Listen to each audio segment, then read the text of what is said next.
Hi everybody, welcome to TFT Tarot for Today, Divine Dabblings with Oberon and Banshee, and this is me, Oberon, with Goth Tarot. It's my weekly look into the shadow issues, the shadow sides of life, and a lot of times it's a little intimate. It may find its way into the aspects of your life, but sometimes it may take on larger than life, collective kind of things, what's going on in society or the world. So this week I'm doing a reading that's a little shorter, but maybe possibly hoping to straddle both of those lines. So we're going to do an abbreviated reading, 3 cards. The first card is the dark truth. What is the reality that we face? Whether that's us as individuals or our own smaller collectives, or whether it's the world at large. So much has happened in recent days, and it keeps happening.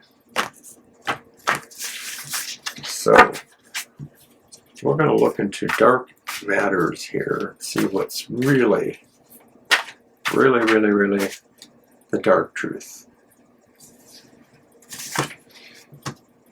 I'm using the Murder of Crows Tarot.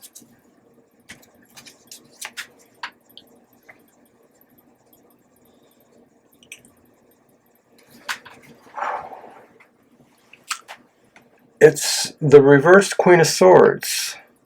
Or, I'm sorry, that's the Queen of Wands. Yeah. Queen of Wands. The reversed Queen of Wands.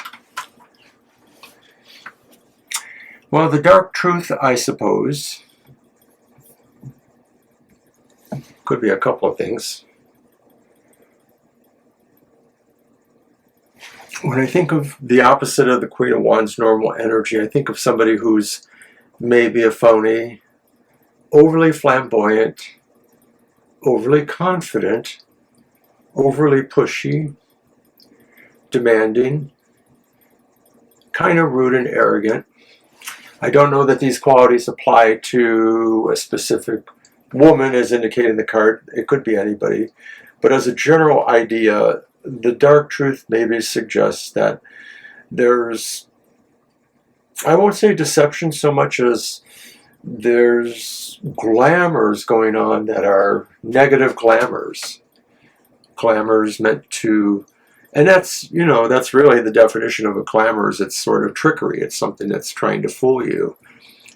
But this is big, it looks like, since it's the Queen of Wands.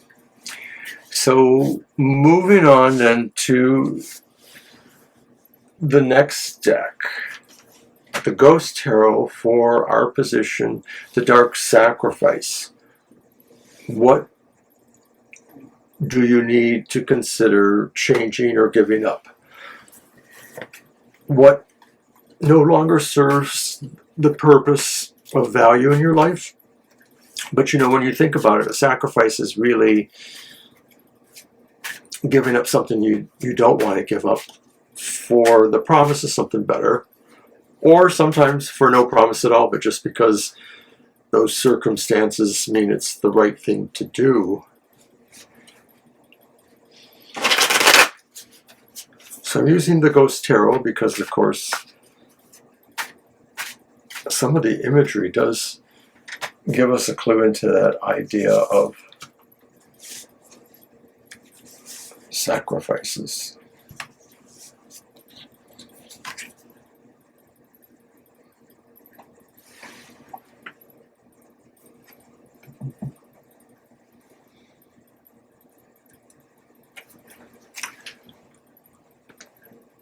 It's the 5 of Cups, upright.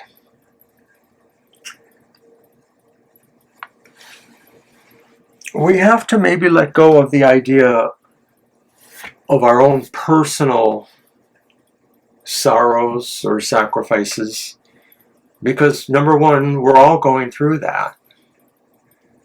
There's a lot of disappointments expressed with this card, the feelings of things that you thought were meant to happen and didn't, and yet still you need to consider what could still happen. So your dark sacrifice is realizing that in a way, no matter what we've lost, we may only lose more, but there may always be something that remains that we should not forget about. Don't forget what you still have and what you can still do.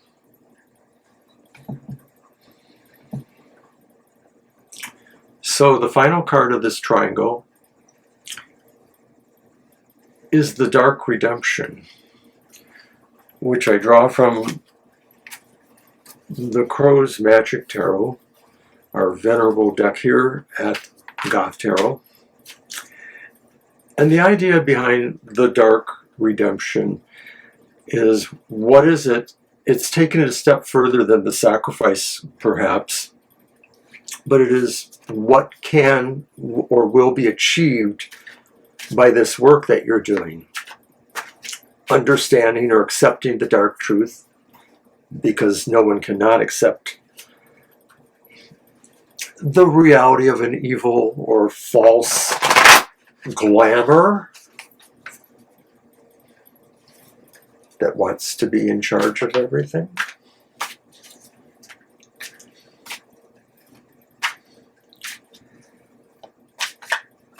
What do we give up? Maybe a lot. What remains? Maybe a lot too, even if we don't always understand that. So the Dark Redemption hopefully implies how we turn out and how we change what needs to be changed too. I guess I won't really know what I'm trying to reach here until I pull that card.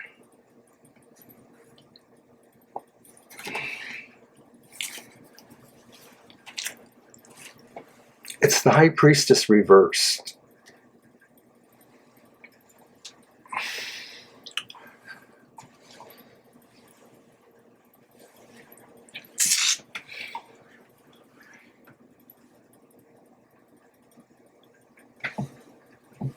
The High Priestess reversed. That's a tough one with us. I think it's saying there's some amount of capitulation to the physical, real world. I don't know what this explains exactly.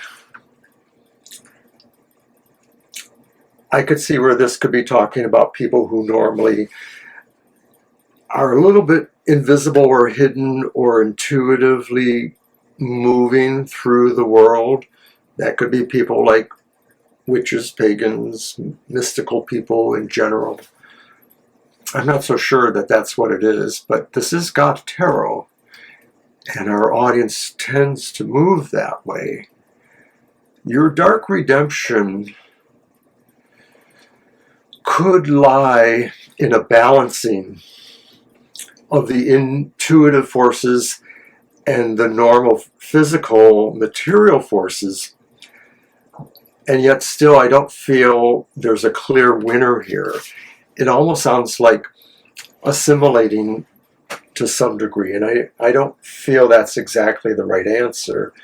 There may be something else going on here that I'm just not quite understanding.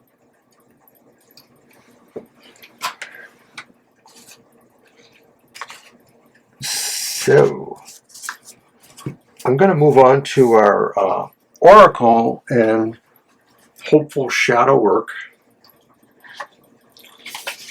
And it's from the Dark Light Oracle. It's a nice little booklet and sent by Carol Ann Eshenazi.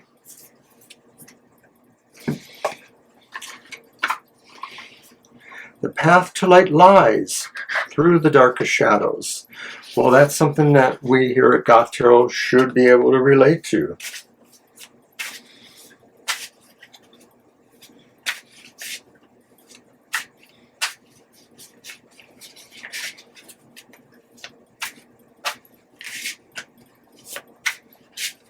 And I'm just going to pull it at random. They're always upright. True love.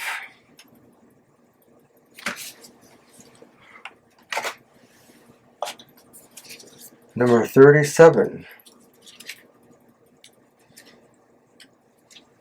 True love. Your love is here to stay. I am the Queen of Hearts, and I've come to tell you about a once-in-a-lifetime love here. Maybe you're already with someone, or maybe you've just met someone, or maybe you're still waiting to find the one. Whatever the case may be, this will not be some insignificant affair. The love to expect is a true, eternal love. Feelings will be strong and faithful. Happiness will take you in its arms. But this true love also comes with duties. Open your heart, be kind and loyal. Be the best person you can be, and never let this love wither away.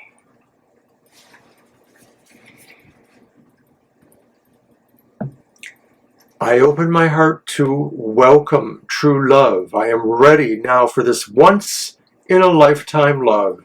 And I thank the universe for offering me such a gift.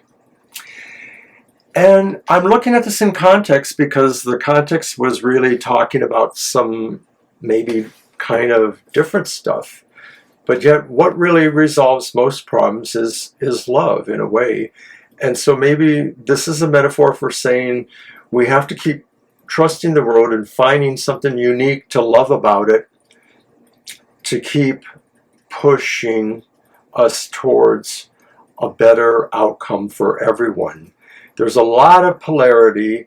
I think some of that was being picked up here. But it is interesting to note that the Dark Light Oracle refers to this card as the Queen of Hearts and therefore the Queen of Cups. And the first card was the Queen of Wands, although reversed. And the High Priestess is her own sort of queen in a way. So it's like three queens. Of course, Banshee would say three queens a quarrel because they used to do that with the regular playing cards. But I'm obviously being silly there. That's not what this means. I think that the Queen of Hearts is the counter to the reversed Queen of Wands, which I indicated was maybe a glamour of not good things. I don't want to say evil, but somebody who's very much kind of arrogant and selfish. And I'm not going to say it's a person so much as just that dark truth that's around us, as I said, the aura. You know, there's an aura around us of a glamour that is selfish. And true love will conquer that. To some degree, we have to find a way to love these people. Not by trying to befriend them, but maybe by just sending that energy in some sort of way. That's few things that can maybe change a person from what they want. Oh, well, I'm getting a little bit one-sided here, so probably we'll cut this out. So that's my reading for the week, and we'll see you next time. Don't forget to watch us live on Thursday night, 7 to 9 p.m. Also, I'm on Friday morning. The Emotional Exchanges at 7 o'clock. Saturday is happy hour. It's normal time of 10 o'clock. We're live on Sunday afternoon, 2 to 4, but Banshee's here Sunday morning. The Material Matters at 10 o'clock. And that's it for the week. I'll see you next time.